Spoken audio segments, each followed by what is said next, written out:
Hey everybody, this is Vagron, just coming to you again with something I just got in the mail today. It's the Arkham City Batman Two-Face Legacy Edition 2-pack.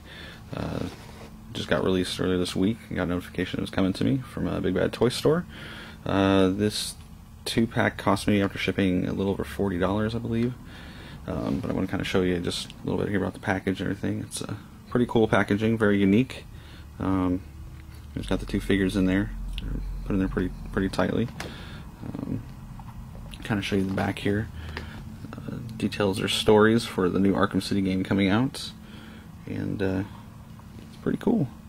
Very well done, nice packaging. So, but like you, I want to check out the figures and see what they're like. So, be with you in just a second.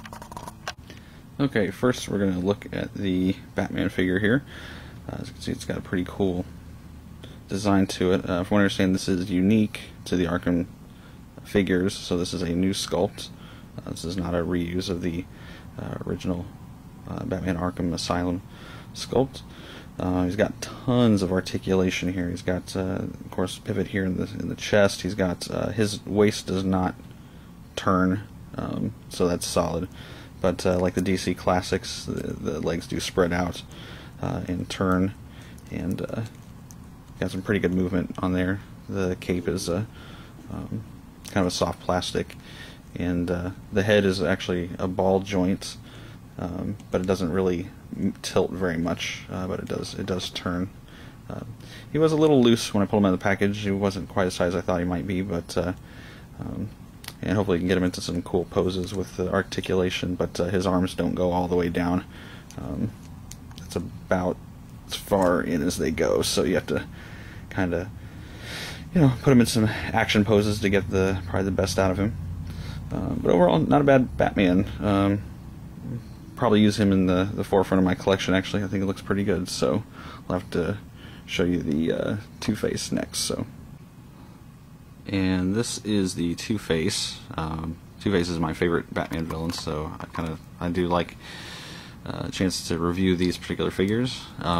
Two-Face, he was actually a lot more stiff than Batman coming out of the box. One thing you guys who hate the twisty ties will be happy that they just have the rubber bands holding them in, so you don't have to worry about the twisty ties getting in the way or taking 20 minutes to get your figure out of the box. So, but with Two-Face here, you'll notice he's classic Two-Face style. Much so, I think he matches a lot of the cartoon, which I know Richard Mull is doing the voice for him from the old animated series, which is kind of cool. But Two-Face here, this arm here, his scarred arm, was very difficult to move right out of the box. I actually thought I was going to break him just to bend his elbow at first, but after that it kind of loosened up. The coin in his hand is part of the mold. It doesn't come out of his hand, so you won't have to worry about losing an accessory, but he is holding it prominently there. It looks pretty cool. Like I said, he's pretty articulate. As much of what you can expect from most of the Two-Face figures. He doesn't have any pivots or anything in the chest or the waist area, but the legs do open up a lot like Batman's, so you can get him for wider stances. A lot of articulation, these guys, and one thing I kind of forgot to mention about Batman is even in Batman, his wrists, his hands turn. They turn at the elbows. They turn at the forearms. They turn, so very articulate. Both these figures are. And Two-Face is pretty well too. The only thing is that the feet don't have any pivot to them, so the feet are kind of stuck in whatever position you can get them in. So, a very cool set. As you can see here, Batman and Two-Face from the new Arkham City game coming out. And really good. I would say these are two really impressive figures. The detail on them is incredible, as you can see on Two-Face here. The burn in his coat and his pants and everything, very detailed. His face, very much like the Aaron Eckhart from Dark Knight. And you notice the neck too. It's not just a terrible paint job. It's actually designed really well on the back too. So these figures are definitely worth it for the 2-pack if you can find them.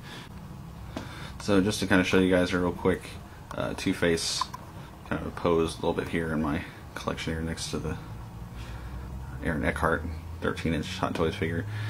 Two-Face's head kind of naturally kind of slumps down, which gives him a very kind of an ominous look, which is very villainous looking, which I thought was pretty cool. With Batman over here, he his pose stands okay. His feet are a little bit awkward. His cape actually kind of holds him up from behind really well, which is pretty cool. So, like I said, overall not too bad. One thing I did want to point out too about these figures is that they do not come with any accessories or bases, so I'd have to knock them a point on that, because Batman's got a lot of cool toys in the games, and they could have at least given them bases to stand on. They do have the holes at the bottom of the feet there to have them be able to stand on a base if you have some extra ones. So, but overall, pretty good. I'd say 4 out of 5 stars. Like I said, I got them on Big Bad Toy Store for about $40. And if you guys have any questions, put them in the comments below. Thanks.